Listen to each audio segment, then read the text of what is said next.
नमस्कार दोस्तों, नए वीडियो में फिर से आपका स्वागत है। आज जो है हम लोग एक ऐसे टॉपिक के ऊपर बात करने वाले हैं जो कि हमारे आसपास में ही घटित होता है, लेकिन हमें उसके बारे में कुछ खास जानकारी नहीं होती, क्योंकि वो एक्चुअली टेक्निकल भाषा में उसको बोला जाता है। एक ऐसे टर्मिनोलॉजी का प्रयोग किया जाता है जो कि हमारे दिमाग के ऊपर से निकल जाती है। अभी 1 फरवरी को भारत की वित्त मंत्री निर्मला सीतारमण जी ने भारत का वार्षिक बजट पेश किया।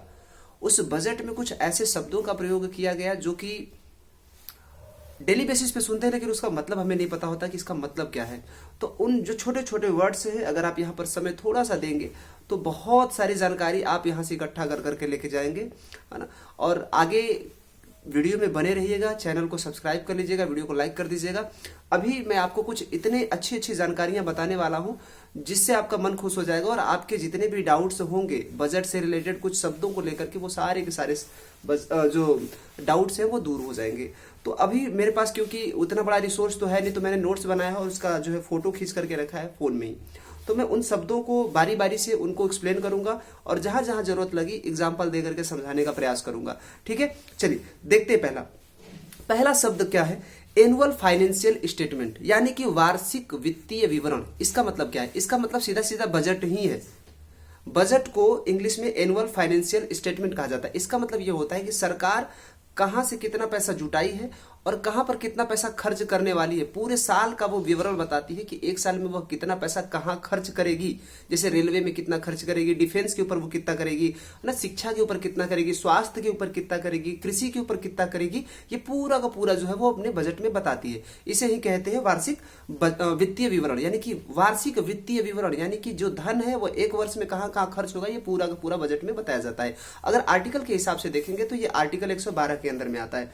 दूसरा है इकोनॉमिक सर्वे, आर्थिक सर्वेक्षण। आर्थिक सर्वेक्षण का मतलब क्या होता है? आर्थिक सर्वेक्षण जो होता है वो बजट से पहले आता है, मतलब पिछले साल का जितना ब्यौरा होता है। बजट में क्या होता है, आगे हम एक साल में क्या करने वाले हैं ये बताया जाता है, जबकि इकोनॉमिक सर्वे में पीछे आपने क्या क्या किया, एक साल में जो जो चीजें की गई होती है उसको, मतलब हमने कहां पर ग्रोथ किया, कहां पर घटा हुआ, वो सारा का सारा इकोनॉमिक सर्वे में बताया जाता है। जैसे कृषि में हमने कितना ग्रोथ किया, हमारे यहाँ कितना पशु है, हमने रोडों में कितनी लंबाई बढ़ाई, हमने स्वास्थ्य के सेक्टर में कितना परसेंट जो है आगे बढ़े, ये पूरा का पूरा, हम एग्रीकल्चर में कितना आगे गए, कितना पीछे आए, हमने ग्रीन एनर्जी में कितना काम किया, ये पूरा का पूरा जो है इकोनॉमिक सर्वे में बताया जाता है। एक साल का, पिछले एक साल का बताया जाता है। तीसरा जो है फाइनेंस बिल, वित्त विधेयक होता है। ये बजट के बाद आता है। वित्त विधेयक जो होता है ये बजट के बाद आता है। इसको बजट के बाद में पेश किया जाता है। सरकार अपने कमाई का ब्यौरा बताती है पूरा का पूरा वित्त विधेयक के थ्रू। ठीक है, आगे देखते हैं। Budget estimate. बजट एस्टिमेट का मतलब होता है कि बजट का अनुमान लगाना। ठीक है, बजट का अनुमान का मतलब यह है कि वह जो गवर्नमेंट होती है, जो सरकार होती है, वह कमाई और खर्च का अनुमान लगाती है। एक ऐसा नहीं, एकदम फिक्स नहीं होता, लेकिन ये थोड़ा बहुत ऊपर नीचे करता है। तो एस्टिमेटेड बजट कहा जाता है इसको। बजट का अनुमान लगाया जाता है कि मतलब सरकार के पास कितना आएगा, कितना खर्च होगा, ये एक अनुमान होता है। ये शब्द इसीलिए प्रयोग किया जाता है, एस्टिमेटेड बजट एक अनुमान के तौर पर होता है। आप देखे होंगे, कई बार न्यूज में सुने होंगे कि अनुमानतः इतना रहने वाला है, इतना हमारे पास आएगा, इतना खर्च करेंगे, ये अनुमान के तौर पर। दूसरा है रिवाइज्ड एस्टिमेट, यानी कि संशोधित अनुमान। जब ये बजट, यानी कि इससे पहले जिसको मैंने कहा कि बजट का जो अनुमान लगाती है सरकार, वो अगर फेल होने लगता है, मान लीजिए कि साल भर का उसने अनुमान लगाया, लेकिन 6 महीने तक जाते जाते सरकार को ऐसा फील होने लगा कि हमने जो अनुमान लगाया था वो तो गलत निकल रहा है, उसके बाद सरकार क्या करती है, रिवाइज्ड एस्टिमेट जारी कर देती है। यानी उसी बजट का जो अनुमान लगाया था उसी को संशोधित कर देती है। उसको कहती है संशोधित अनुमान, कि अब जो है कमाई कितना होने वाली, कितना खर्च होने वाला, यानी जो पिछला किया था उसी में संशोधन करके इसको पेश किया जाता है। इसी को रिवाइज्ड एस्टिमेट कहते हैं। आगे की जो लाइन है ये आता है फिस्कल सरप्लस, राजकोषीय मुनाफा। राजकोषीय मुनाफा क्या होता है? ये बड़ा शब्द है, राजकोषीय मुनाफा, राजकोषीय घाटा, ये क्या होता है तो समझिएगा। राजकोषीय मुनाफा तभी होगा जब सरकार कमाई ज्यादा करे, खर्च कम करे। जब सरकार के पास कमाई ज्यादा होगी, खर्च कम होगा, इसे ही कहते हैं राजकोषीय मुनाफा। यानी सरकार के पास धन ज्यादा आएगा, खर्च कम करेगा। फॉर एग्जांपल, सरकार के पास 100 रुपए आया और 90 रुपया उसने खर्च किया, बचा कितना? 10 रुपया। तो ये 10 रुपया जो होगा वो राजकोषीय मुनाफा हो जाएगा। ठीक, उसके बाद फिजिकल डेफिसिट, ये हमेशा चलता है भारत, मुनाफे में तो नहीं रहता। फिजिकल डेफिसिट, फिजिकल डेफिसिट का मतलब होता है राजकोषीय घाटा।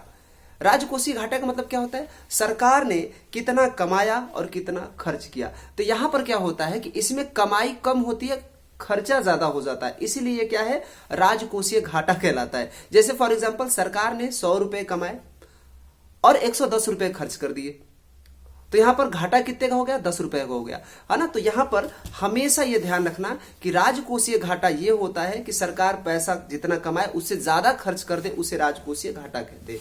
क्लियर। जबकि राजकोषीय मुनाफा का मतलब क्या होता है, फिजिकल डेफिसिट का मतलब यह होता है कि सरकार के पास पैसा कम आएगा, है ना, उससे जितना पैसा आएगा उससे ज्यादा खर्च कर देगी तो घाटे में चले जाएगी। और सरप्लस का मतलब यह होता है कि इतना पैसा आएगा उसे कम खर्च करेगी तो मुनाफा हो जाएगा। आगे देखते हैं रेवेन्यू डेफिसिट, राजस्व घाटा। राजस्व घाटा का मतलब क्या होता है, ये शब्द बार बार आते रहते हैं, इस वजह से मैं आपको बता रहा हूं। राजस्व घाटा का मतलब ये होता है कि सरकार ने जितना टारगेट कर करके रखा होता है कि हम इतना पैसा कमाने वाले हैं, है ना, मतलब रोड से हम इतना कमाएंगे, टैक्स से हम इतना कमाएंगे, कारपोरेट टैक्स से हम इतना कमाने वाले, ये पूरा का पूरा वो अपने दिमाग में सेट करके रखती है कि हम इतना इतना पैसा यहाँ से कमाने वाले हैं। लेकिन खुदा न खास्ता उतना पैसा कमा नहीं पाती है सरकार, तो उस कंडीशन में घाटा हो जाता है, तो उसे ही कहते हैं रेवेन्यू डेफिसिट, यानी राजस्व घाटा। यानी जितना टारगेट कर करके रखा गया था उतना कमाई नहीं होना, उसे ही कहते हैं रेवेन्यू डेफिसिट। अब टैक्स क्या होता है, कर। ये तो बहुत जिंदगी का पार्ट बन गया है। तो कर देखिए दो प्रकार का होता है, एक होता है डायरेक्ट कर और दूसरा होता है इनडायरेक्ट, यानी एक प्रत्यक्ष होता है और एक अप्रत्यक्ष कर होता है। डायरेक्ट टैक्स का मतलब ये होता है कि जो डायरेक्टली किसी व्यक्ति से वसूल लिया जाए, जैसे इनकम टैक्स।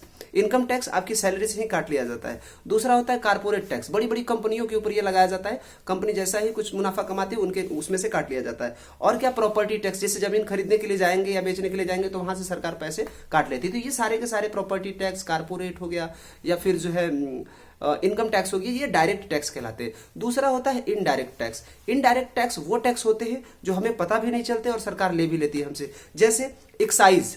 क्लियर। एक्साइज का मतलब होता है उत्पाद शुल्क। ये जैसे हम बिस्किट खरीदने के लिए जाएंगे, 5 रुपए का बिस्किट खरीदने जाएंगे और उसमें 25 पैसा टैक्स लगा है, तो दुकानदार हमसे 5 रुपए 25 पैसा कभी नहीं लेता। वो क्या करता है कि उसी में जोड़ लिया जाता है। कंपनी से जब उत्पाद निकलता है तो उसपे पूरा का पूरा टैक्स जुड़ा होता है। जैसे आप देखे होंगे कि वहां पे लिखा रहता है मैक्सिमम रिटेल प्राइस, यानी अधिकतम खुदरा मूल्य, उसके ऊपर कोई नहीं बेच सकता। इसका मतलब यही होता है कि टैक्स उसमें ऑलरेडी कंपनी के पास ही जुड़ चुका होता है, कंपनी में ही जुड़ जाता है वो टैक्स। इस वजह से जो है वहीं से वो टैक्स सरकार को चला जाता है। कपड़े खरीदने के लिए जाएंगे, इस पे भी टैक्स लग जाता है, लेकिन हमसे अलग से वो नहीं मांगता, इसी में जोड़ लेता है वो। खाना खाने के लिए बड़े होटल में जाएंगे, वहां पर भी टैक्स जुड़ जाता है, हमसे अलग से नहीं, वो उसी में कर लेता है। मोबाइल लेंगे वो, तो ये सब इनडायरेक्ट टैक्स है जो हम पे करते हैं। कस्टम का मतलब सीमा के ऊपर जो टैक्स लगता है वहां पर। सर्विस टैक्स, बाल कटाने के लिए जाएंगे, मान लीजिए 200 का बाल कटा रहे, है ना, तो वहां पर जो है सरकार को पैसा कुछ ना कुछ चला जाता है, मोबाइल सर्विस में ही आता है। ठीक है, तो ये सारे के सारे टैक्स जुड़ जाते हैं। आगे देखते हैं इनकम टैक्स क्या होता है। तो इनकम टैक्स जो है आय के ऊपर लगने वाला टैक्स है, ये समझिए। एक्साइज ड्यूटी जो कि उत्पाद पे लगती है, जैसे कि मैंने बताया आपको कि उत्पाद का मतलब बिस्किट कहीं से खरीदे, और जैसे कंपनी में किसी बिस्किट का उत्पादन हो रहा है तो वो 1 लाख बिस्किट उसका उत्पादन हुआ, और 1 लाख बिस्किट के ऊपर मान लीजिए कि एक बिस्किट के ऊपर 25 पैसा लग रहा है, तो पूरा का पूरा टैक्स जोड़ करके सरकार के पास चला जाता है। ठीक। कस्टम ड्यूटी यानी कि सीमा शुल्क लगता है, दूसरे देशों से अगर आ रहा है माल तब भी लगेगा, और या फिर देश से बाहर जा रहा है तब भी लगेगा, कस्टम ड्यूटी लगती है। जैसे कि हार्दिक पांड्या एक 3-3.5 करोड़ की घड़ी लेकर के आ रहे थे दुबई से, उनको कस्टम वालों ने रोक लिया मुंबई एयरपोर्ट पे। क्यों? क्योंकि उन्होंने टैक्स नहीं चुकाया था। फिर टैक्स उन्होंने चुकाया, उसके बाद वो आगे गए। जीएसटी का मतलब क्या होता है, goods and service tax. Goods का मतलब क्या होता है, सामान, और सर्विस, तो सामान और सेवा के बदले में जो टैक्स लगता है उसे जीएसटी कहा जाता है। तो सामान, कुछ भी सामान हो सकता है, उन सब के ऊपर टैक्स लगता है। आप जितना भी खाने पीने ओढ़ने जितनी भी चीजें हैं सबके ऊपर टैक्स लगता है। और सर्विस का मतलब यह कि ट्रांसपोर्ट से कोई चीज लेके जा रहे हैं वो सर्विस कर रही है, कोई नाई बाल काट रहा है वो भी अपना सर्विस कर रहा है। ठीक है, तो इन सारी जगहों पर टैक्स लग जाता है, लेकिन हमें पता नहीं चलता क्योंकि इनडायरेक्ट टैक्स होते हैं। संचित निधि का मतलब क्या होता है, कंसोलिडेटेड फंड क्या होता है, इसको संचित निधि को समेकित निधि भी कहा जाता है। संचित निधि का मतलब ये होता है कि सरकार को जितना पैसा मिलता है, अब ये समझ लीजिए कि वो चाहे वो सीमा से पैसा मिले, चाहे वो उत्पाद, कोई भी उत्पाद हो उससे पैसा मिले, या फिर आयकर से मिले, संपत्ति से मिले, ये जितना भी सरकार को पैसा मिलता है वो कहाँ रखा जाता है। जैसे आप लोगों का पैसा है वो कहाँ रखा जाता है, बैंक अकाउंट में रखते हैं, है ना, बड़े बड़े जो है हम लोग एसबीआई में या फिर आईसीआईसीआई या फिर पीएनबी में कहीं भी अपना पैसा रखते हैं, लेकिन सरकार अपना पैसा कहाँ रखती है? सरकार अपना पैसा संचित निधि में रखती है। तो सरकार को जितना पैसा मिलता है वो कंसोलिडेटेड फंड में रखा जाता है। अगर इसके संविधान में इसकी बात करें तो ये आर्टिकल 266 के अंदर आता है। संचित निधि के बारे में उल्लेख अच्छे तरीके से बताया गया है अनुच्छेद 266 में। आगे देखते हैं आकस्मिक कोष। आकस्मिक कोष क्या होता है? मान लीजिए सरकार ने पैसा रख दिया लेकिन वह उस पैसे को निकालना चाहती है तो संचित निधि से पैसा नहीं निकालती। जैसे मान लीजिए सरकार को कुछ बहुत जरूरी काम आ गया, तो बहुत जरूरी काम आएगा तो वो संचित निधि से पैसा नहीं निकालती, वो निकालती है आकस्मिक निधि से, जब उसे यकायक जरूरत पड़ जाए। तो आकस्मिक निधि के बारे में आर्टिकल 267 में बताया गया है, ये भी बिना संसद के परमिशन से यहाँ से भी सरकार पैसे नहीं निकाल सकती। ठीक है, तो जब सरकार को बहुत जरूरी पैसा निकालना होता है तो वो आकस्मिक निधि से निकालती है और सारा का सारा पैसा सरकार का वो संचित निधि में रखा जाता है। ठीक, रेवेन्यू एक्सपेंडिचर, राजस्व व्यय। राजस्व व्यय का मतलब क्या होता है? देखिए, देश को चलाने के लिए सरकार जिस पैसे का प्रयोग करती है, देश को चलाने के लिए सरकार को जिस फंड की जरूरत होती है उसे हम कहते हैं राजस्व व्यय। जैसे पेंशन देना है, ब्याज देना है, सब्सिडी देना है, कर्ज देना है, ये सारा का सारा होता है, तो इसे हम कहते हैं राजस्व व्यय। इन पैसों को जब सरकार देती है तो उसको कहते हैं राजस्व व्यय कहते हैं। ठीक है, कैपिटल एक्सपेंडिचर, पूंजीगत व्यय क्या होता है? तो पूंजीगत व्यय का मतलब यह होता है कि सरकार, देखिए सरकार भी आगे फ्यूचर के लिए क्या करती है कि अपने इनकम का सोर्स बनाती है कुछ ना कुछ, तो पूंजीगत व्यय वो करती है, यानी कि कुछ पैसे ऐसी जगह पर लगाती है जिससे फ्यूचर में चल करके, भविष्य में चल करके आगे उसको पैसे मिले। तो पूंजीगत व्यय का मतलब क्या होता है? रेलवे में इन्वेस्ट कर देगी, है ना, रोड बनाएगी ताकि टोल टैक्स से पैसा है, सरकार हॉस्पिटल्स बनाती है, सरकार जो है सो स्कूल बनाती है, ये सारे के सारे पूंजीगत व्यय के अंदर में आते हैं। पूंजीगत व्यय वो व्यय कहलाते हैं जहां पर सरकार पैसे लगाती है इसलिए कि आगे चल करके उसको फायदा हो, उसे कहते हैं पूंजीगत व्यय। क्लियर? आगे देखिए, एक होता है physical policy, fiscal policy. Fiscal policy का मतलब होता है राजकोषीय नीति। राजकोषीय नीति क्या होती है? तो देखिए सरकार के पास जो धन है, इस धन को, फाइनेंस को मैनेज करने के लिए जो नीति बनाई जाती है उसको कहते हैं फिस्कल नीति। क्लियर? आगे मुद्रास्फीति। मुद्रास्फीति क्या होती है? तो मुद्रास्फीति कुछ नहीं होती है, यकायक जो है महंगाई का बढ़ जाना। महंगाई का मतलब माल और सेवा का बढ़ जाना ही क्या कहलाता है? महंगाई कहलाता है। तो यकायक महंगाई का बढ़ जाना ही क्या कहलाता है? मुद्रास्फीति कहलाता है। Clear? Corporate tax. Corporate tax ये होता है कि जो बड़ी बड़ी कंपनियों के ऊपर जो टैक्स लगता है, जो निगम कर होता है, उसे कारपोरेट टैक्स कहते हैं। बड़े बड़े कंपनियां जो होती हैं, बड़े बड़े जो फर्म होते हैं, उनके ऊपर ये टैक्स लगते हैं। ठीक है। Short term gain. Short term gain क्या है? शेयर मार्केट से रिलेटेड है। अगर मान लीजिए कोई निवेशक, कोई पैसा लगाने वाला अगर किसी कंपनी में साल भर के लिए पैसे लगा करके उसमें अच्छा मुनाफा कमा लेता है तो उसको कहते हैं शॉर्ट टर्म गेन। ठीक है। शॉर्ट टर्म को मतलब अल्पकालिक पूंजीगत लाभ। दूसरा शब्द है long term gain. Long term gain का मतलब क्या होता है कि कोई व्यक्ति किसी कंपनी में एक साल से ज्यादा समय के लिए पैसे लगा करके उस पर लाभ कमा रहा है तो उसको कहते हैं दीर्घकालिक पूंजीगत लाभ कहा जाता है। ठीक है। लॉन्ग टर्म गेन कहा जाता है। एक है डिसइन्वेस्टमेंट। ये बहुत फेमस शब्द है। डिसइन्वेस्टमेंट का मतलब हिंदी में इसको विनिमय कहते हैं। तो डिसइन्वेस्टमेंट का मतलब क्या होता है? तो डिसइन्वेस्टमेंट का मतलब ये होता है कि जब सरकार की बात कर रहा हूं, जब सरकार सरकारी कंपनियों का कुछ हिस्सा, कुछ पूरा नहीं, कुछ हिस्सा बेच करके फंड जुटाती है, पैसे लेकर के आती है अपने पास में, तो उसको कहते हैं डिसइन्वेस्टमेंट। जैसे भारत सरकार है, कभी बीएचईएल का कुछ हिस्सा बेच देती है, कभी एनटीपीसी का बेच देती है, कभी ओएनजीसी का बेच दे रही है ना, तो इसको क्या कहेंगे? डिसइन्वेस्टमेंट करना। जैसे एलआईसी हो गया, तो इसको कहेंगे कि डिसइन्वेस्टमेंट करना। और दूसरा शब्द है इन्वेस्टमेंट। इन्वेस्टमेंट का मतलब होता है कि कहीं शेयर खरीदना, किसी कंपनी में पैसे लगाना, ये कहलाता है इन्वेस्टमेंट। एक होता है डिवेस्टमेंट। डिसइन्वेस्टमेंट नहीं है, डिवेस्टमेंट।